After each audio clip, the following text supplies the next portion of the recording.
Hello दोस्तों, स्वागत है आप सभी का आपके अपने यूट्यूब चैनल प्राइम प्रभाकर पे। दोस्तों, इलाहाबाद हाई कोर्ट के ग्रुप सी और ग्रुप डी एग्ज़ाम के लिए टॉप 26 जीके जीएस टॉपिक के तहत आज मैं आपको कराने वाला हूं 17वां वीडियो। और इसमें हमारा जो टॉपिक है वो रहने वाला है तत्व और उसके अयस्क को, धातु और उसके अयस्क को। ये बहुत इंपॉर्टेंट टॉपिक है। एक क्वेश्चन आपके एग्जाम में ज़रूर यहाँ से बन जाता है अयस्कों से रिलेटेड। उसमें भी जो क्वेश्चन बनता है वो यही पूछता है कि ये दे देता है कि बॉक्साइट, क्रायोलाइट, क्यूपराइट, ये सब किन के अयस्क हैं। यही क्वेश्चन बनता है, इसके अलावा और कोई क्वेश्चन नहीं बनता है। तो ये सबसे पहले हम अयस्क और उसके धातु वगैरह को देख लेते हैं, और उसके बाद कुछ अन्य फैक्ट्स हैं जो कि केमिस्ट्री से रिलेटेड आपके एग्जाम में पूछी जाती है। तो इस एक वीडियो में, छोटा वीडियो रहेगा 10-12 मिनट का, उसमें हम सिर्फ इन सारी इंपॉर्टेंट चीज़ों को देख लेंगे। 1 से 2 क्वेश्चन आपके एग्जाम में ज़रूर देखने को मिलेगा।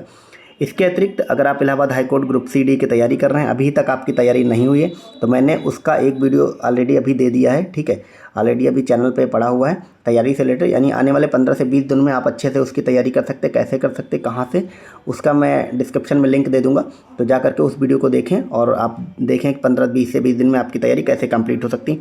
बाकी हिंदी, इंग्लिश, मैथ, अन्य सब्जेक्ट की डिवीज़न के लिए तो आप सब टेलीग्राम ज्वाइन कर लें। वहाँ पे मैं आपको हिंदी, इंग्लिश सबका रिवीजन करा रहा हूँ, मतलब प्रोवाइड करा रहा हूँ पिक्स या फिर पीडीएफ वगैरह। और बाकी अभी आने वाले 15 से 20 दिनों में हिंदी, इंग्लिश सबके वीडियोस वगैरह मिलने लगेंगे। 15 से 20 दिन में मतलब कंप्लीट हो जाएगा आपके सारे सिलेबस। ठीक है, तो जो लोग नए हैं चैनल को सब्सक्राइब कर लें, बेल आइकन दबा लें ताकि वीडियोज़ मिलते रहें।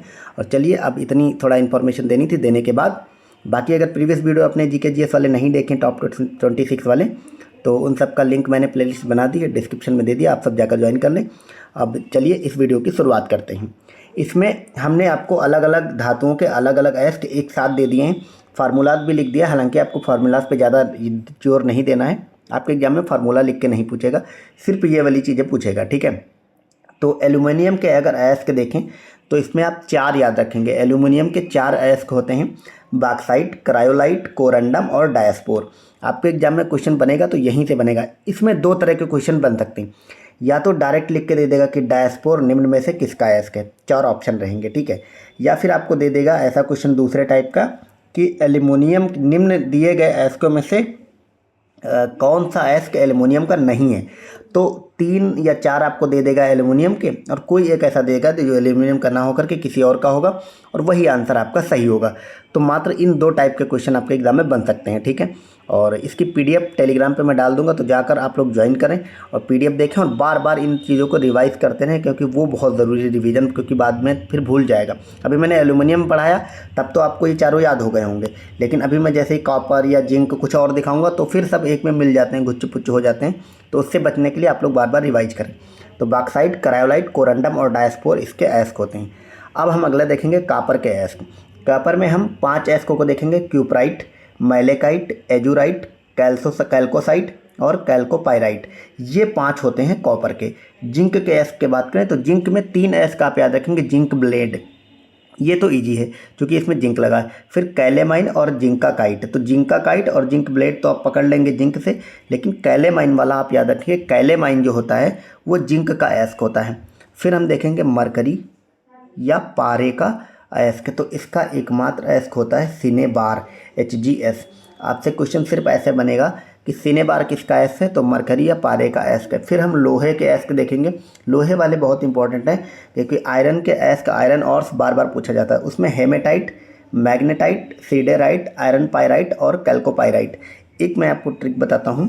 जैसे पायराइट होता है, जिसमें पायराइट लगा होगा, मेनली वो मतलब मैक्सिमम टाइम वो लोहे का ही अयस्क होता है। इसके अलावा अगर हेमिस या हेमे कहीं भी लगा है तो वो लोहे से रिलेटेड होगा। तो आप याद रखेंगे हेमेटाइट, मैग्नेटाइट, सीडेराइट।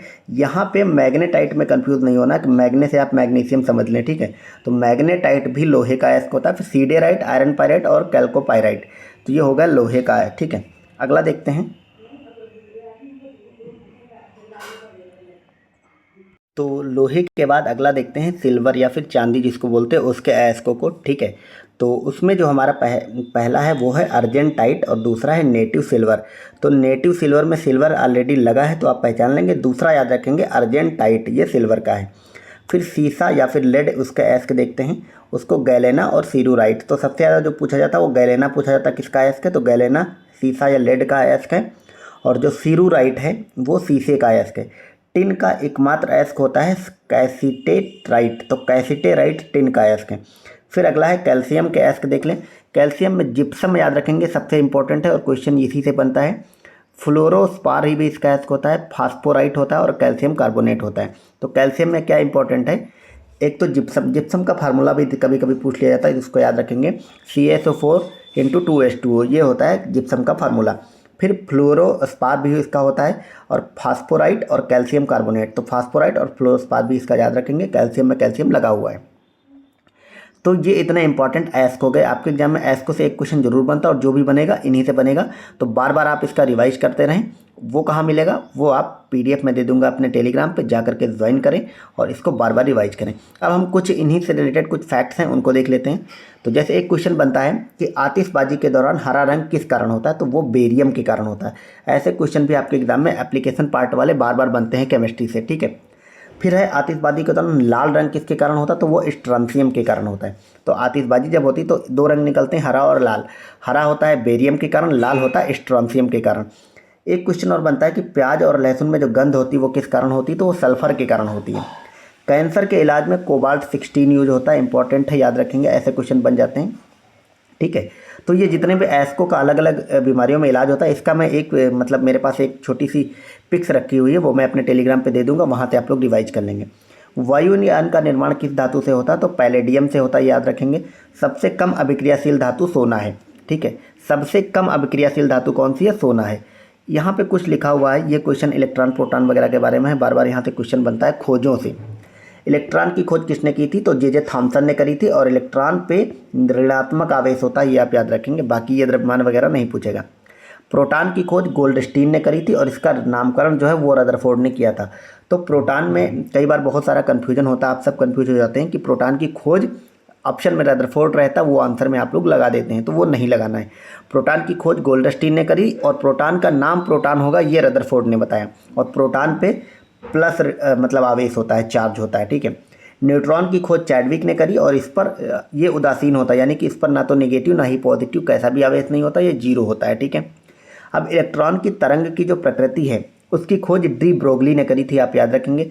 पॉजिट्रॉन एक होता है, यहाँ पे प्रोटॉन और पॉजिट्रॉन में कंफ्यूज नहीं होना है। पॉजिट्रॉन की खोज एंडरसन ने करी थी और प्रोटॉन की किसने करी, गोल्डस्टीन ने, ठीक है। पदार्थ की अवस्थाओं की अगर बात करें तो पदार्थ की 5 अवस्थाएं होती हैं। ठोस द्रव गैस आपको पता होगा, चौथी भी पता होगी प्लाज्मा, 5वीं होती है बोस आइंस्टीन, यहाँ पे बोरा लिखा, बोरा नहीं बोस होता है, ठीक है, बोस आइंस्टीन होती है। अगला है, यहाँ पे हम कुछ चीज़ें लिखी हुई हैं कि तत्व, यौगिक, मिश्रण, इन सब में अंतर क्या होता है। तत्व क्या होता है, एक ही प्रकार के परमाणुओं से बने जो होते हैं वो उनको तत्व कहते हैं। जैसे H2 में क्या है, हाइड्रोजन के 2 परमाणु से मिलकर के बना है। N2 नाइट्रोजन के 2 परमाणु, O2 ऑक्सीजन के 2 परमाणु, ठीक है। तो ये तत्व कहे जाते हैं। यौगिक की बात करें तो तत्व 1 प्लस तत्व 2 मिलकर के, यानी कि 2 अलग अलग तत्व मिलकर के जब कोई चीज़ का निर्माण करते हैं तो वो यौगिक कहलाता है। लेकिन इन जो तत्वों का अनुपात है, कितनी मात्रा में मिक्सचर होगा, ये निश्चित होता है, ठीक है। जैसे 2H2 + O2, तो H2 के 2 पार्ट होंगे, O2 का 1 होगा। ये एक निश्चित अनुपात में जब मिलेंगे तभी एक नया यौगिक बनेगा 2H2O, यानी वो यौगिक कहलाएगा, ठीक है। यौगिक और मिश्रण में सिर्फ इतना अंतर होता है कि 2 अलग अलग तत्व होते हैं दोनों में, लेकिन बस यौगिक में निश्चित अनुपात होता है और मिश्रण में अनिश्चित अनुपात होता है। जैसे वायु में अनेक चीज़ें मिली होती हैं लेकिन सबका मिश्रण मतलब कुछ निश्चित मात्रा में नहीं होता है। तो वायु याद रखना एक प्रकार का यौगिक नहीं है बल्कि मिश्रण है। आपके एग्जाम में क्वेश्चन बनेगा डायरेक्ट और वो लोग दे देंगे कि वायु क्या है, यौगिक है, मिश्रण है या फिर तत्व है। तो वायु जो है वो एक मिश्रण है। एक क्वेश्चन और बनता है समस्थानिक और संभारिक में। आपको सिर्फ इतना याद रखना है कि समस्थानिक में परमाणु क्रमांक समान होते हैं और संभारिक में परमाणु भार जो है वो समान होते हैं। और जो भी तत्व है उसमें जो ये नीचे वाला पार्ट होता है, जैसे मान लो ये H है, तो यहाँ पे जो लिखा जाएगा वो परमाणु क्रमांक होगा और जो यहाँ पे लिखा जाएगा ऊपर ये होता है परमाणु भार, ठीक है। तो ये हो गए। अब कुछ एक पॉइंट है तत्व से रिलेटेड, वो भी हम आपको करा देते हैं। पृथ्वी पर सबसे अधिक मात्रा में पाया जाने वाला तत्व कौन सा है, तो ऑक्सीजन है, आप याद रखेंगे। पृथ्वी की बात हो रही है यहाँ पे, पृथ्वी पर सबसे अधिक मात्रा में पाया जाता है तो ऑक्सीजन है। लेकिन अगर यहाँ पे पृथ्वी की जगह दे दे वायुमंडल, वायुमंडल में सबसे ज़्यादा क्या पाया जाता है, तो वो पाया जाता है नाइट्रोजन, ठीक है। पृथ्वी पर ऑक्सीजन, वायुमंडल में नाइट्रोजन। धातु तत्व क्या है, तो एल्यूमिनियम, यानी कि सबसे ज़्यादा पाया जाने वाला धातु तत्व पृथ्वी पर क्या है, वो एल्यूमिनियम है। सबसे हल्का तत्व हाइड्रोजन, सबसे भारी तत्व ऑस्मियम। सबसे हल्का धातु तत्व तो लिथियम, सबसे द्रव धातु तत्व क्या है तो वो पारा है, द्रव अधातु तत्व क्या है तो वो ब्रोमीन है। ये सारे फैक्ट बहुत इंपॉर्टेंट है, इसको आप लोग बार बार रिवाइज करेंगे तभी चीज़ें याद होंगी, वरना एग्जाम में कन्फ्यूजन क्रिएट होगा, ठीक है। और बार बार रिवीजन के लिए क्या है, सिंपल सा आप पीडीएफ को डाउनलोड करें और बार बार उसको देखते रहें, ठीक है। और पीडीएफ कहाँ मिलेगी, मेरे टेलीग्राम पे, तो जाकर आप सब जरूर ज्वाइन करें। विद्युत का सर्वोत्तम चालक क्या है तो वो चांदी है। सबसे अधिक अधातुवर्धनी एवं अन्य तत्व क्या है तो सोना है। अधातुवर्धनी या तन्य तत्व का मतलब होता है जो बहुत आसानी से मुड़ जाती है, ठीक है। यही कारण है कि सोने के सबसे ज़्यादा गहने वगैरह बनते हैं, ठीक है। सर्वाधिक क्रियाशील धातु क्या है तो वो सीजियम है। सर्वाधिक क्रियाशील अधातु क्या है तो फ्लोरीन है। सर्वाधिक वैद्युत ऋणात्मक तत्व क्या है तो वो फ्लोरीन है। क्लोरीन और फ्लोरीन ये दोनों के दोनों फ्लोरीन है। सर्वाधिक क्रियाशील अधातु तत्व फ्लोरीन, विद्युत ऋणात्मक तत्व भी फ्लोरीन। सर्वाधिक इलेक्ट्रॉन बंधुता वाला तत्व क्या है तो वो क्लोरीन होता है, क्योंकि इसकी इलेक्ट्रॉन बंधुता 5 की होती है, आप याद रखेंगे, ठीक है। कुल अभी तक 118 तत्व ज्ञात किए गए हैं और प्रकृति में उसमें से 98 तत्व पाए जाते हैं, 18 में 98। और मानव शरीर में सर्वाधिक मात्रा में पाए जाने वाला तत्व कौन सा तो वो ऑक्सीजन है।